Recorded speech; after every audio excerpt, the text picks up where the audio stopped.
What's going on, everyone? It's Jack from Cultaholic.com, and guess what time of the week it is? That's right! It's my favourite time of the week, because it's time for Wrestlers of the Week. We're getting towards the end game now, ladies and gents. There's only about 9 weeks left. It's all getting down to crunch time. And also, sadly, Will Ospreay is injured and is out for an indeterminate amount of time, which means that, you know, the chasing pack could catch up with him. It's not looking so much of a dead cert anymore, I guess. Which is sad news, obviously. No one wants to see anyone get injured, but it does make things a tiny bit more competitive on Wrestlers of the Week. Now, without wasting any further time, let's get to the most honourable of honourable mentions. Now, first of all, obviously, I have to give an honourable mention to Roman Reigns for that impassioned, heartfelt, very sad, very serious, and very somber speech at the start of Monday Night Raw about leukemia and how he's going to have to take some time away from the ring. Obviously, once again, we all wish Roman Reigns a full recovery, and hopefully we can see him back to doing what he does best, being a WWE superstar.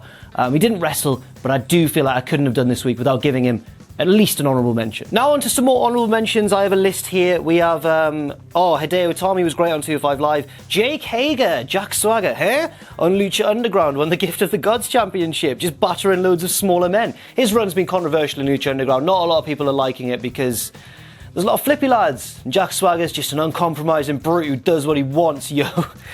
Oh, God.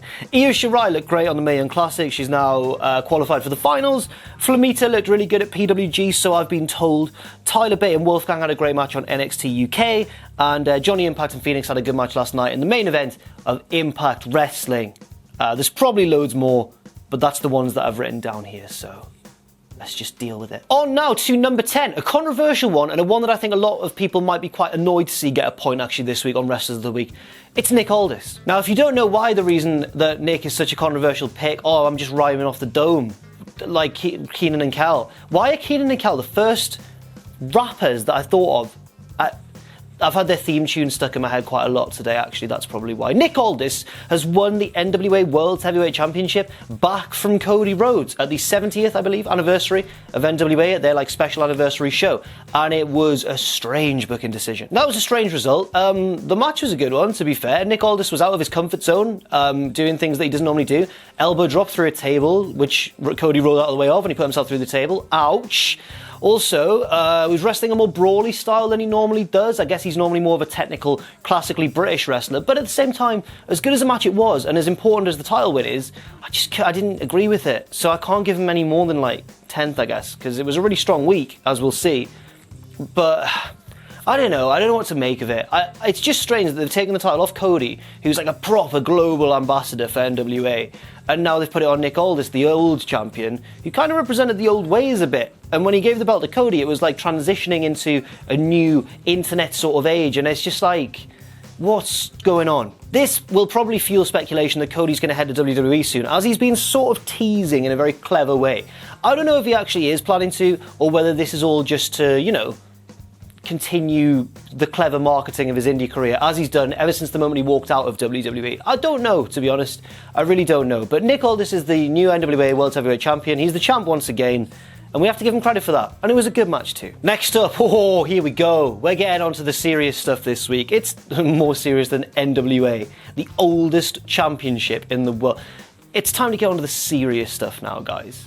Dean Ambrose, to be fair, it was a very serious moment when he turned heel on Monday Night Raw. This is maybe one of the most emotional heel turns I've ever seen. Not just because, it involved two members of the Shield and we had all the Roman Reigns stuff at the start of the show, but also because of Dean Ambrose's performance of the heel turn. He and Seth had just won the Raw Tag Team Championships, and then he obviously hit him with dirty deeds after the match, stripped the ringside area of some mats and hit another dirty deeds onto the exposed concrete, and then took his vest off and just walked through the crowd, trying to look like he didn't care, but he cared so much. When Ambrose hit that first dirty deeds and then reacted afterwards, it was some of the best acting I've ever seen from him, and he's really charismatic and really good usually anyway.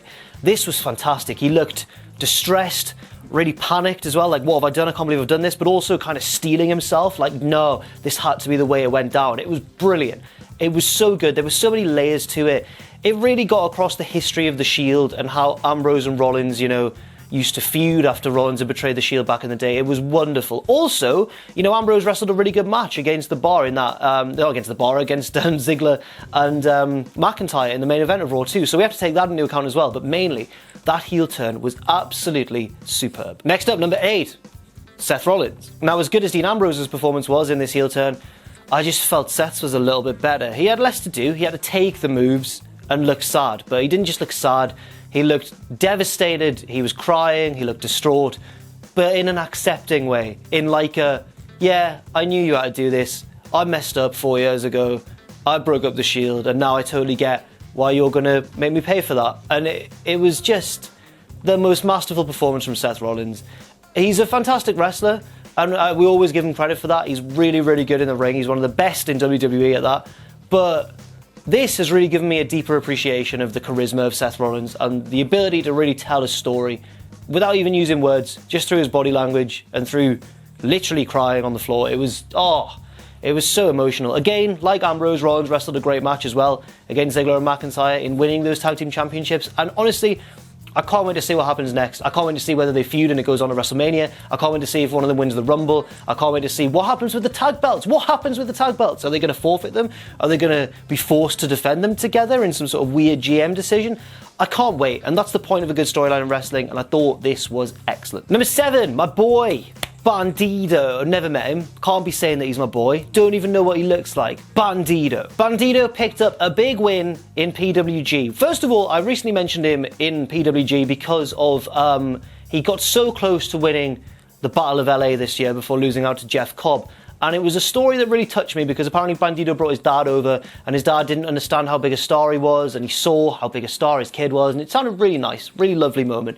Now, Bandido's continuing his momentum in PWG by having a really good match against Flamita. By all accounts, this was the best match of PWG's event, Smokey and the Bandido. And when a show is named after you, yes, it was in tribute to Burt Reynolds, Smokey and the Bandit, but when a show is named after you, you kind of have to deliver. We've seen Joey Janela do it, we've seen Matt Riddle do it, and now we've seen Bandido do it, lads. Yes, Bandido. Are we certain that Bandido isn't just... Who else has got long... Are we sure that Bandido isn't just Juventud Guerrera trying to make a big comeback as this young up-and-comer, and he's just hiding his age from everybody? Are we positive about that, really? But yes, Bandido not only can do all the flips and all the moves, but he has a tremendous babyface charisma as well. He's like a little masked Ricky Steamboat. Everyone loves him. A bit more cheeky than Steamboat, actually. Steamboat was a bit serious. Bandido loves a laugh. He loves getting on the beers. Don't know if he drinks. No, good match with Flamita. Another positive step in PWG. And when he does win the PWG Championship, I'm calling it now, when he wins the PWG Championship, the roof's going to come off the place in California. So, great week for Bandido. 4 points for you. Number 6, one of the sleeper hits of 2018, and a man who has accrued quite a lot of points on Wrestlers of the Week and deserves each and every one of them. Mustafa Ali. Now, if you watched this week's graded of 205 Live in NXT by Sam Driver, I was also in that show because I was handcuffed to him, dressed as a bear. It was wonderful, but in doing that show, one benefit was that I got to listen to Sam's thoughts on the main event of 205 Live, which was Ali versus Hideo Itami. And then after hearing his thoughts, I went and watched the match straight away. I was like, this sounds great. And it was an excellent match. Loved it. I thought that Itami looked great, but I thought that Mustafa Ali continues to go from strength to strength.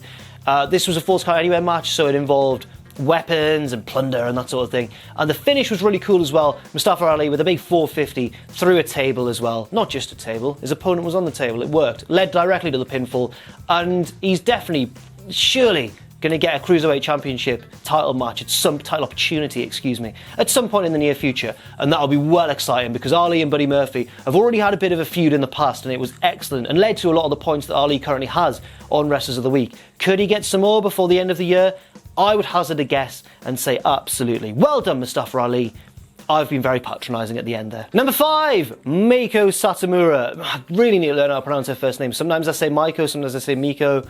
Satomura, the legendary lady of Japanese wrestling. Satomura had the match of the Mae Young Classic so far, but sadly was eliminated at the semi-final round. She almost got to the final, but couldn't quite make it. But I'm giving her points this week, not just for the match, which was brilliant, but also for the general air of respect and intimidation and quiet dignity that she brought to the Mae Young Classic. There's all these young cocky upstarts like Rhea Ripley running around being dicks. Sada Mira was the ultimate professional, and it was awesome to see. Week in, week out, she was one of the highlights of the Mae Young Classic, or whichever week she appeared on. And this match really capped it off. It was wonderful. Triple H came out afterwards, paid her respect. It was really cool to see, especially because she's one of those wrestlers that you just never think you're going to see in a WWE ring, like Kota Ibushi in the Cruiserweight Classic. And it's just great to see the crowd really appreciate that and react to it. And also, I don't think I've seen Sada Mira live at Fight Club Pro before, and she was awesome. I don't think I've ever seen her this intense before. She was getting mad in the closing stages of the match. She was doing some facial expressions that I didn't even know she could pull. It was awesome. She still moves amazingly despite being a little bit on the older side. And I just have no bad words to say about her. I think she hits hard. I think she's technically superb. I think she throws people around with ease despite being a little woman. And it was just marvellous. It was a great match. I'm starting to gush. I love her. I think she's great. Have some points, go on. Number 4, Sada Mira's opponent, Toni Storm. Now, for all the good things I've just said about Sada Mira there, this was Toni Storm's moment. This felt like a real stepping stone in the career of Toni Storm. She was kind of the babyface of this match. They were both babyfaces in a way, but at the same time, Storm was the younger one, the one who had more to gain, the less to lose. She was more reckless. She was just going for it, and she was defying all the sort of brutality that Sada Mira brought her way and dishing it back as well. It was great. She hit, I think, 2 strong zeros, her finisher, and eventually one of them picked up the win. Or was it like some kind of Tyler driver? I'm not certain, but either way, she hit 2 sort of spinny set-out power bombs, and that was great. You know, her on offense was great, but the thing that I enjoyed the most about Toni Storm in this match was her selling and her exhaustion and the physical wear and tear on her body as well. You see all the cuts and bruises all over her body after the match was done. This was stiff. And I think if there's one thing you can say about Toni Storm, it's that she's really been brought up to wrestle in a Japanese way. She was a huge star over in Stardom for a while, and you can see that has really transitioned over into a Western sort of arena. Toni Storm will progress to the finals to face Io Shirai in what, in theory, should be the best match of Evolution. And if it's not, I will genuinely be surprised. I think there's a few matches on Evolution that could push it close. Maybe Becky Charlotte, maybe Kairi Sane and Shayna Baszler, but if I had to put money on it, I'd say that the best match of Evolution almost certainly has to be Toni Storm versus Io Shirai. 2 of the best wrestlers in the world, put in the same ring, given enough time, they're going to deliver excellence, and I sincerely hope that they do. Number 3, he's the man for me, Jeff Cobb. Doesn't always have to rhyme. Jeff Cobb had a very successful week. I almost made him Wrestler of the Week because I thought, he's won 2 titles this week, but then I thought, nah, 2 people deserve the highest spots more than him, and you will come to see why that is in a few seconds. But Jeff Cobb won 2 belts this week. One was a pre-taped thing that aired this week, another was from a live show, but I mean, he came into the week with no belts and he's left with 2. And one of them was in a good match too. I'm not saying the other one was a bad match, it just lasted about 30 seconds. That short match that I'm talking about, that squash, was Jeff Cobb demolishing Punishment Martinez in Ring of Honor to win the ROH TV Championship. And now obviously Martinez has been signed to WWE, the Performance Center, so on his way out, he put over Jeff Cobb huge. If it was just for that match, Cobb probably wouldn't be getting on this list. He might get a few points because it was quite cool to see a squash match over a really legitimately massive and dangerous opponent and just made Jeff Cobb look like an absolute beast. But the main reason as well that he's on this list is because in PWG, he is the new champion of the promotion, defeating one of the big bad lads of this series, Big Daddy Volta. I guess it makes sense that Jeff Cobb was going to win the PWG Championship after winning the Battle of LA, because traditionally the winner of that tournament gets a title shot. They don't always win, but more often than not, it's representative of the next big step in the company. It's the next big star of PWG. And if there's anyone who's equipped to carry PWG further, I guess, Jeff Cobb's certainly one of the men for it. He's insanely popular, everyone loves him as a babyface, and he can do some freakish things for a man of his size and weight. He's so nimble, so quick and nimble. He goes crazy when he hears a cymbal or a hi-hat with a souped up tempo. He's really good at wrestling as well, and it was just a good match. So here we go, we're down to number 2 and number 1, and I don't know what to do because they were opponents and they were in the same match, and to be honest, the reason that I'm putting them at 1 and 2 is very similar, so I'm going to have to talk about them at the same time. So what I'm going to do is I'm going to give you number 2, skip it, and then go straight to number 1, and then talk about both of them in this match, if that makes sense, because it was a very significant match, one that I watched and paid money for online and enjoyed immensely. So number 2 is Tessa Blanchard. Tessa Blanchard took on this woman who I'm about to talk about at number 1 in a 75-minute Iron Woman match, which sounds like a match of that length, unless it's Okada or Omega, always sounds like a bit of a chore. You're like, really, a match that's gone over an hour? Is that not a bit excessive? So I thought, you know what, I'm going to watch this, see what all the hype's about. And I watched it, and oh man, it might be one of my favourite matches of 2018. So number one, and Tessa Blanchard's opponent, I'm going to talk about them both, but number one,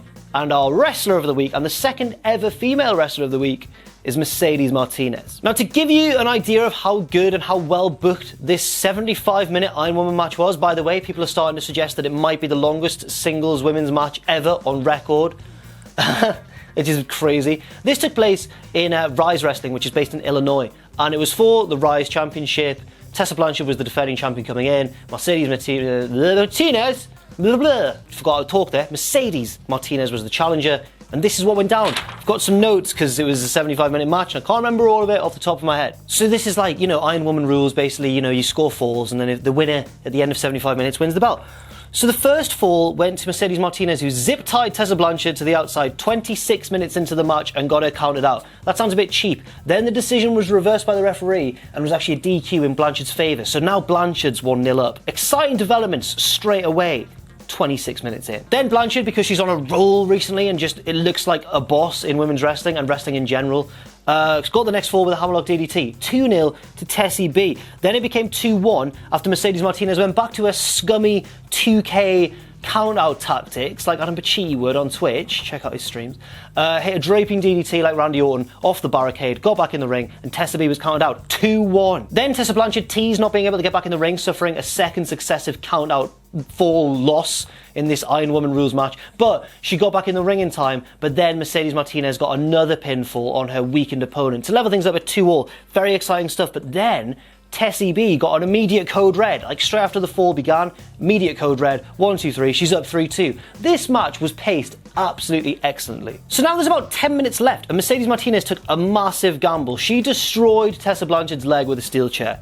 That obviously made Tessa Blanchard go up 4-2, and it meant that Mercedes Martinez had about 10 minutes to get 3 falls over Tessa Blanchard. But could she do it? Well, the next fall, Tessa Blanchard couldn't answer the bell to even wrestle her opponent because her leg was so destroyed. So immediately, it's 4-3 to Tessa Blanchard. Then, Mercedes Martinez pinned her and made her tap out in quick succession. It's now 5-4 to Mercedes Martinez. Tessa Blanchard's got about 5 minutes left. And because this match was booked excellently, Tessa Blanchard then started to make a hell of a comeback. She hit the Magnum finisher, the big top rope code breaker thing. Mercedes Martinez rolled out the ring, rolled under the ring, and was stalling and stalling and stalling, and everyone was getting livid. It was high drama. It was wrestling drama at its absolute peak. Eventually, Tessa Blanchard caught her opponent, nailed her with a finisher, and couldn't quite make the pinfall in time. And Mercedes Martinez is the new Rise champion. Now, honestly, I'm not exaggerating when I say that this is one of my favourite matches of 2018, but at the same time, you need to be in the right frame of mind to watch it. It is over an hour long. If you've got nothing to do, you're just having a chilled night, doing nothing, stick it on. You've got to pay for it, obviously, but stick it on and enjoy it. Sit back and relax, because it is really good. If you're a bit busy or you can't pay full attention to the story developing, don't bother yet. Wait until a rainy day. That's all I'm saying. But if you watch it at a time when you enjoy it like I did, then you can't really argue that these two should be Wrestler of the Week and number 2 respectively. And I think I've given the edge to Martinez just because of her excellent heel work throughout and her really, I guess, incredibly versatile way of getting across tactics and moves. And she's just really, really good. She impressed me in the Mae Young Classic, but this has made me realise just how good and how experienced she really is. So without any further ado, let's get to the top 10. The big news obviously is that Ospreay is sadly injured and can miss the rest of 2018. Not that much really to report in the top 10 in terms of movement, but Matt Riddle has a chance to scoop some points next week in his NXT debut. Seth Rollins jumps ahead of Ciampa and Tanahashi into 11th.